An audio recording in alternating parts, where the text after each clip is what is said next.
Hello, Coach Renee here. I have a win coaching today about passion. Why? I'm just going to be really, really honest with you. I always am, but I'm going to be like transparent. You see, there was somebody who messaged me on LinkedIn and they are a connection of mine. And they said, Renee, I've seen some of your lives and you've got such an amazing message. I've also noticed that sometimes it's like you need a little more passion in there.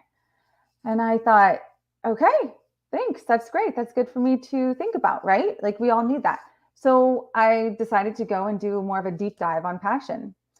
I did realize that most of the time, why I would be a little bit less on the passion is because I was tired. I was doing lives late at night. So that's why I'm here to you in the afternoon. But I did learn. I learned some new things about passion. I want to share them with you today. So this is a win coaching that hopefully you'll be able to take into your own life. And when you're feeling low on passion, when it's truly low on passion, then you can use these three things that will help you. Now, first, what is passion? Well, there's several things that people use the word passion for. There's the passion of the Christ, right? That Jesus had passion, right? He had passion because he was willing to give his life. There's also passion when you go to like a rated R movie and they have certain love scenes. That might be called passion. Yeah. There's also passion when we think about someone who's angry or somebody who's, I unfortunately, I think about like the evangelist on the side of the road corners, they're just like, Bible thumping, which honestly, I haven't even seen any time, probably just on movies. But regardless, I think, oh my gosh, they're so passionate. Not the kind of passion I'd want, but hey, they're passionate. There's also passion when it comes to people who are so into their job or so into their nonprofit that they're building. I think somebody's here. Or, passionate in those ways. But when I looked up the definition of passion, do you know what it said? It said that passion is a strong feeling or emotion that's barely controllable. Okay, it's a feeling or emotion. Yikes. Because as you know, if you follow me, we talk all the time about feelings versus facts, right? That feelings lie to us. And so we have to take our feelings and we have to compare them to the facts so that we can get the truth and we can align our feelings in the right way. So I'm thinking passion, that means that passion is actually something I need to work out. I need to figure out. Hey, good to see you, bud. So we need to figure out passion. Well, if it's a feeling, then it's not always going to be exactly how it's supposed to be. So I did this research, right? And here's the first thing I'm going to share with you. Passion, being a feeling, means that it is happening in our brain. Feelings happen in our brain. It happens in the amygdala, to be exact, in the limbic system. And what happens is basically the brain sends these little, okay, who are some of my medical people? Can you fill me in with the like details of, unless I were sitting here reading notes, I can't remember. But all these passageways, right? Our body has all these chemical reactions going on. And basically, when the amygdala triggers a feeling emotion, that's what lets the rest of our body know. Passion is actually a feeling that is inside every single one of your cells. There are peptides that are the receptors in all of our cells that are basically firing when it comes to different feelings. So passion being a feeling, it's happening here in the brain. Well, what does that mean? That means that we have passion stored in our bodies. And I believe that passion is actually given to us. Hi, Afton. Good to see you. Thanks for joining us. But passion is given to us by our Creator. Like we were born, if you think about it, passion is part of our purpose. Like we get passionate because we get these strong feelings and emotion because it's innate within us. It's within our bodies. But how are we able to get our brain to remind us of the fact that we have passion within us, that these feelings and emotions are supposed to be firing strong? Well, I'm going to share with you those 3 different ways to start stimulating that we talked about when you're low on passion. So the first thing I'm going to tell you is you need to know yourself. So 1, know yourself. That may sound simple, but it's not. It really isn't. We're all on a journey of life, And we're getting to know ourselves constantly, more and more. We need to keep innovating our identity. And if you hang out with me often, you know we talk about that. Getting to know ourselves means taking off the things that really don't belong. Sometimes we put these labels on us because other people have told us that, oh, you're funny or you're smart. And we're trying to live up to these things. And they might be true, but that's not necessarily like who we are. That's just part of our personality, right? But there's more to who we are. So getting to know yourself also means that sometimes, because of the fact that our body is full of all these signals going from our brain down into our chemistry of our peptides, and our feelings are affected by all this, sometimes there are things in our life that we don't even remember and we don't know. Trauma. So anyone ever deal with trauma? How about trauma that you can't remember? And I'm not asking you to share it, but unfortunately, trauma is a large reason of why people have low passion. Now, there is a scientific reason for it. I just gave you a really silly way of describing that. But basically, when our brains have trauma happen, it's trying to survive. It's trying to tell you that it's okay. We're going to get through this. I'm going to push it away so you don't have to deal with it. When it pushes away all of the trauma and all the memories, and it puts those feelings, those immense, crazy feelings that the trauma has happened to make happen, the anger or the pain, the resentment, the bitterness, whatever has happened from that trauma, the fear is trying to push those aside and saying, no, you're not going to have to deal with that. No, you're not going to have to now or later. And it pushes it aside. But keep in mind, as it does that, it's actually compacting and making so that our brain is also not able to tap into other feelings. That sounds kind of sad, but many of us are living at a very small capacity of our feelings. So we're never experiencing the majority of the passion that God's actually given to us within us because of trauma, because of things even in our childhood. So what can we do about that? Well, I would highly recommend finding a counselor, somebody who specializes in trauma. And maybe you don't even know. You're like, yeah, whatever happened in my childhood doesn't affect me now. Actually, it does, good and bad. But if you don't even know because your memories have been just pushed away, then if you're still experiencing very low passion, go to a counselor and just explore that. Explore. There's even a really good workbook here. I'll show you real quick that you can go and check out. It's called the Transforming the Living Legacy of Trauma workbook for survivors and therapists. So you can take that to a therapist and they can work on that with you.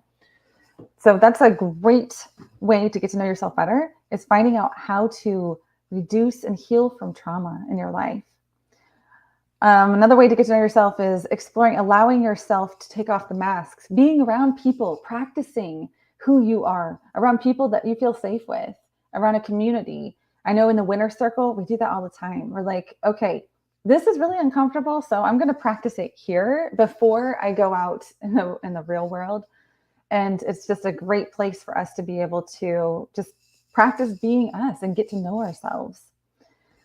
All right, I'm going to the next one. So number 2, the second thing that you can try as you are trying to raise the passion in your life and reveal it, you need to position yourself. All right, so you might be like, all right, I need to position myself. This is going to sound really, really weird, but I do mean physically. I mean physically position yourself. So I'm going to stand up now. I have this microphone on, so it might be a little bit weird, but I'm going to stand up and see if I can show you. Do you know that when you do a power posture, which is this, ooh, you know, like your powerful power postures, when you stand and you put your chest out and your head back and you put your hands on your hips like Wonder Woman or like Superman, literally studies show, and let's see, Amy Cuddy from the Harvard Business School. Studies show that testosterone increases male or female by 20% just from your posture. So if you're feeling low passion, all right, there we go. Get into physical position. Get your posture ready. Also, what happens when you do that is your stress hormone, which is your cortisol, decreases by 25%. That's a big deal. If your stress hormone can go down, you are more likely to be able to let the good feelings of passion come back. If we're stressed, that's our brain telling us, okay, you can't do other things because you're going to get overwhelmed. So forget all the good stuff and we just got to focus and get through this. We don't want that all the time. So stress hormone goes down, posture goes up, power increases, passion does too. Also, another stat here is that your risk tolerance increases by 33%. So when you're standing with a positive, confident posture, you are willing to be more risky. Do you know that your passion often involves taking some risk? Right now, me showing up on video is a risk. I have to have some passion. Otherwise, I'll be thinking, what are people going to think of me? What if I look really stupid? What if I say something wrong, which I have a million times, right? I have to have some risk going up, which that posture will help you with. Another thing you can do to physically position yourself is your voice. So use your voice. Use it loud. When you belt things out loud, you have more passion. It starts to release those peptides. It starts to fire and all the words that I forget how to use. But all that starts to happen within your body. Also, raise your eyebrows. You see this? When I do this and I smile, you're going to notice I have more passion when I'm like this and when I'm quiet and when I just kind of look straight ahead and have my, what do people call it? Your RBF. If you don't know what that is, you can look it up. But I'm not going to have as much passion. I'm going to be much more docile and I'll feel it too. Because if I keep talking like this for too long, I feel really stifled. I feel kind of trapped. So I'm going to go back to raising my eyebrows. I'm going to go back to the things that some people might say, oh, you look really silly. That's okay. This is how I engage my passion. Good with it. All right, number 3. Okay, this one actually probably should be number 1, but I just didn't want to start with it because you probably won't like it. I'm just saying, it's like, so the first one was know yourself. Second is position yourself. Third one, humble yourself. I know we don't like to be humble, or we think we are. We have this false humility, like, oh, I'm just not very good at this. And, oh, I'm not going to show up on video because, I don't look as good as someone else, or there's other people that do it better, or I'm not going to start that nonprofit, or I'm not going to be the head or a leader in my business. Okay, guys, that is not being humble. That's actually being selfish because you're not showing up with the passion that God has given you in your body. Okay. That God has given you the mind, He's given you a purpose, and there's a reason that you are here. So humble yourself. Stop looking at yourself as not good enough, because when you look at yourself as not good enough, you actually are being selfish. You are keeping from the world what God has given you to share with the world. You're keeping from the world what you have to share with the world. So you need to humble yourself and let that passion start to emulate out. Now, you might be thinking, well, how do I humble myself? I got a couple things for you. 1, prayer. I mean, what better way than connecting with the creator of you, the creator of the universe, and ask Him. I mean, whether you have a relationship with Him or not, I'm telling you, He says all throughout His word, the Holy Bible, He says, when you seek me, you will find me. Seek me with all your heart. So even though we know passion is not just in our heart, it's actually more in our brain, and it's like going all throughout. He created the brain, He created the heart, He created our bodies. He created you with a purpose and passion within you. So ask Him how. Humble yourself, go to Him, and He will help you find your passion. Also, another one is to ask friends for encouragement. Surround yourself with people that want to see you succeed. And by succeeding, meaning showing up with the passion, showing up, being who you're created to be, and doing what you're designed to do, and doing it well, and doing it vibrantly. So find those people. If you don't have those people around you right now, and it's like, I don't know how to find them. Maybe my family's negative, or maybe the coworkers that I'm with, just, they don't get me and I don't feel comfortable or safe. Or maybe it's that you're single and you don't have many friends. You don't have people around you. Go ahead and check out bealifewinner.com and see if maybe the winner circle would be the people for you. No obligation. You can come in for a month and try it out. Totally fine. But that is one way that you can get some people around you that I know care, and that want to see everybody being who they're created to be. So that's what I got for you today. How are 3 different ways? Like, let me know which resonated with you. How are you going to show up with more passion? What are you going to try? Are you going to learn more about who you are and know yourself? Are you going to position yourself, get your posture going, get that voice going, get the music that makes your body feel free? Or, right? Are you going to humble yourself? Maybe you need to do that first. Maybe that's where you need to start. And stop thinking that you're so bad, because thinking you're so bad is actually meaning that you're very self-centered. Okay. Think about others that are not getting the passion that you were born to deliver. Friends, go out and be who you're created to be and do what you're designed to do. I promise you will win at life and you'll be able to make your impact in the world. We'll talk to you soon.